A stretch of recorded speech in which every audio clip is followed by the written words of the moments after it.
बिस्मिल्लाहिर्रहमानिर्रहीम। अस्सलाम वालेकुम। डिजिटल के साथ मैं हूँ आपका मेज़बान हुसैन जिस्कानी। आज बात करेंगे यमन, इसराइल, फ़लस्तीन, ईरान, इराक, सूरिया, रूस, अमेरिका।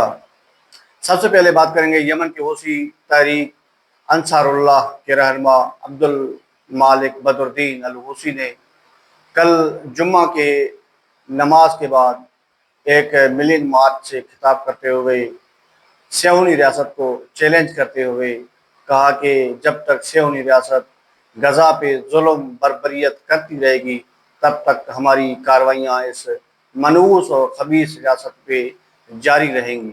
उनके साथ साथ उसी तंजीम के सरबराह ने मिलियन मार्च से खिताब करते हुए मुसलमान हुक्मरानों को ललकारते हुए कहा कि मुसलमान हुक्मरान अब तो उनकी गैरत जाग जानी चाहिए, गजा के लिए, फ़लस्तीन के लिए, उन बेगुनाह बच्चों और बुजुर्गों के लिए जिनको रोज़ाना की बुनियाद पे इसराइल कत्ल कर रहा है, शहीद कर रहा है। यमनी हूसी तहरीक अंसारुल्लाह के रहनुमा सैयद अब्दुल मालिक बदरुद्दीन अल हूसी ने शदीद तनकीद करते हुए कहा कि अरब हुक्मरान इसराइल के गुलाम बन चुके हैं और उन्होंने कहा कि सियोनी रियासत गजा में मसनूई कहत व भूख फैलाकर बच्चों को कत्ल आम कर रही है और मुस्लिम उम्मा को उस गिफलत से बेदार होना चाहिए। वो जो मुसलमान हुक्मरान ख्वाब खरगोश में सोए हुए हैं, अभी उनको बेदार होना चाहिए गजा की मजलूमियत पे। अब बात करेंगे फ़लस्तीन के ग्रुप की कार्रवाई की। कल जिसने बहुत बड़ी कार्रवाई अंजाम दी, फ़लस्तीनी मुज़ाहमती ग्रुप तहरीक हमास के अस्करी विंग अज़ीज़ुद्दीन अल कस्साम ब्रिगेड ने ऐलान किया है कि मुजाहिदीन ने गजा के शुमाली इलाके महला जैतून में सियोनी फौज पर शदीद हमला किया। कार्रवाई के दौरान पहले से नस्ब बारूदी मवाद के जरिए सियोनी फौज के 2 बख्तरबंद गाड़ियां मुकम्मल तौर पर तबाह कर दी गई। उसके बाद घात लगाकर रॉकेट और मार्टर हमले किए गए जिससे दुश्मन को मजीद नुकसान पहुंचा। उनके बयान के मुताबिक सियोनी फौज के जदीद बख्तरबंद गाड़ी कावा या उसको मरकवा टैंक भी कहते हैं, गाड़ियों के साथ साथ उनकी टैंक भी तबाह की गई। उनको तबाह करने के लिए इन लोगों ने जो हथियार इस्तेमाल किया वो है यासीन 105 मिसाइल से निशाना बनाया गया।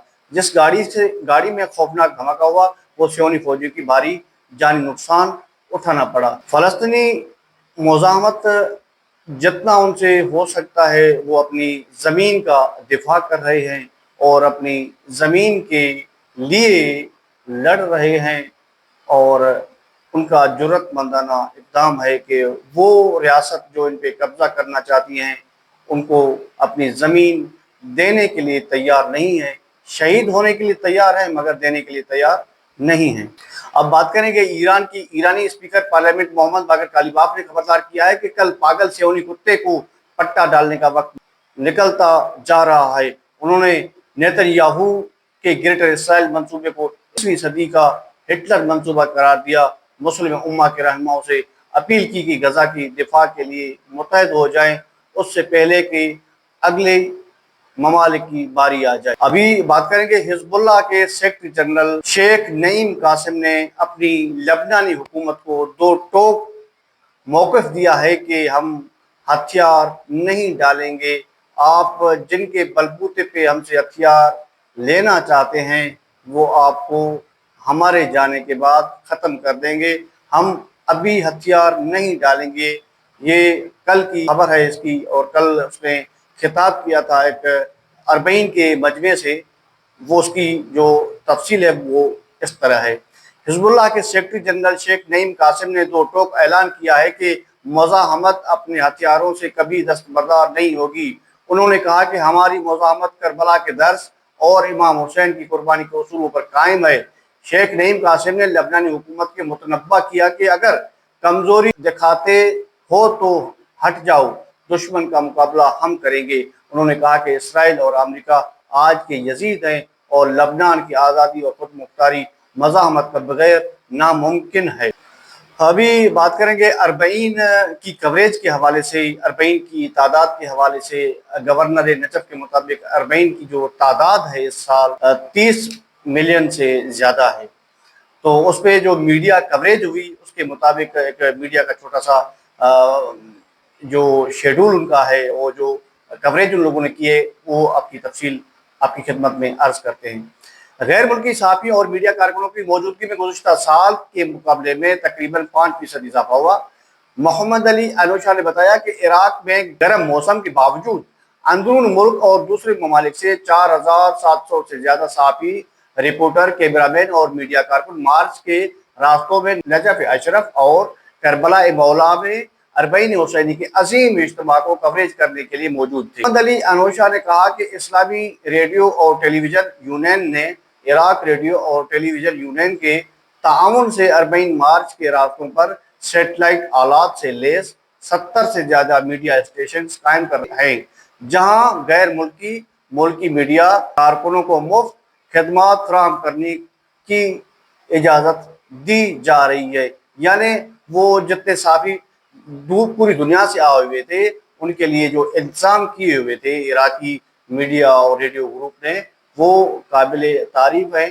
یعنی کہ نجف سے کربلا تک 70 جگہوں پہ ان لوگوں نے اقدام کیے تھے کہ میڈیا کوریج کے لیے۔ اب بات کریں گے روسی اور امریکی صدر کی ملاقات۔